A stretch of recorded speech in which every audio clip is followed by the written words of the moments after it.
Genesis 19, verses 16 to 26.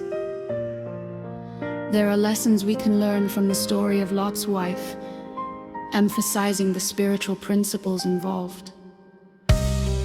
God rescues Lot's family from Sodom, a city destined for destruction due to its wickedness. God gives a specific command: do not look back. Lot's wife disobeys and looks back, turning into a pillar of salt. The overall message: when God delivers you from something, full obedience requires not looking back with longing or attachment. Here are lessons we can learn. Complete obedience is required, not partial. God's commands are not suggestions. They are directives that require full obedience. Partial obedience is, in essence, disobedience. There was a singular, clear command: don't look back. When God calls us to something, we must obey fully, without reservation or compromise. Don't try to negotiate or justify partial obedience. Longing for the past can hinder our future. These are the dangers of looking back. Lot's wife's act of looking back wasn't just a casual glance. It represented a deeper attachment to the sinful world she was leaving behind. Her heart was still in Sodom, even though her body was being rescued. After experiencing God's deliverance from sin, addiction, unhealthy relationships, or a difficult past, we must actively resist the temptation to fantasize or long for those things again. This can manifest as reminiscing, justifying old behaviors, or maintaining contact with harmful environments.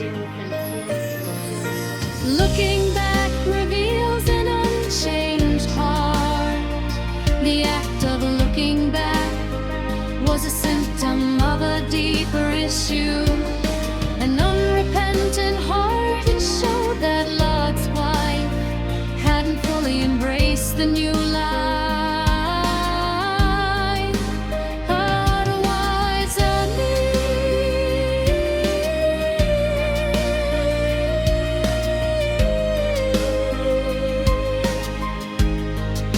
she still clung to the values and desires of her old self.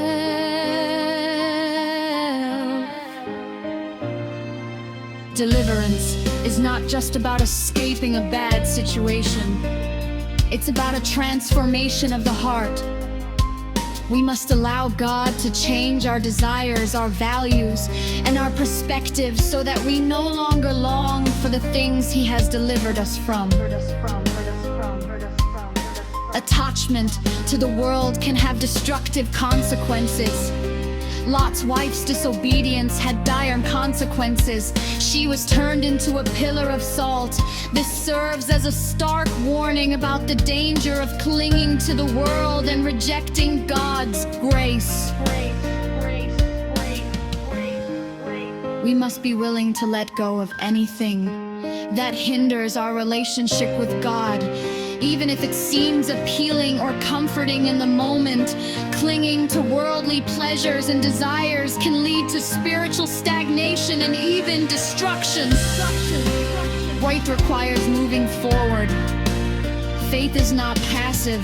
It requires action. It requires trusting God and moving forward in obedience, even when we don't fully understand His plan. Focus on the future God has for you, rather than dwelling on the past. Invest your time and energy in pursuing His will and building a life that honors Him. God's judgment is real and serious. The destruction of Sodom and the fate of Lot's wife remind us that God's judgment is real and serious sin has consequences. And God will ultimately hold us accountable for our choices. Live with a sense of reverence and responsibility, knowing that your actions have eternal significance. Salvation is a gift, but requires response. Lot's family was offered salvation from destruction, but their participation was required. They had to obey the instructions to be saved. This illustrates that while salvation is a free gift from God, it requires a response of faith and obedience on our part. Embrace the gift of salvation through Jesus Christ and commit to living a life of obedience to His commands. In summary, the story of Lot's wife is a cautionary tale about the dangers of disobedience, attachment to the world, and a failure to fully embrace God's grace. It calls us to examine our hearts, to let go of the past, and to move forward in faith and obedience, trusting that God has a better future for us. It's a reminder that true freedom is found not in clinging to the world, but in surrendering our lives to Him.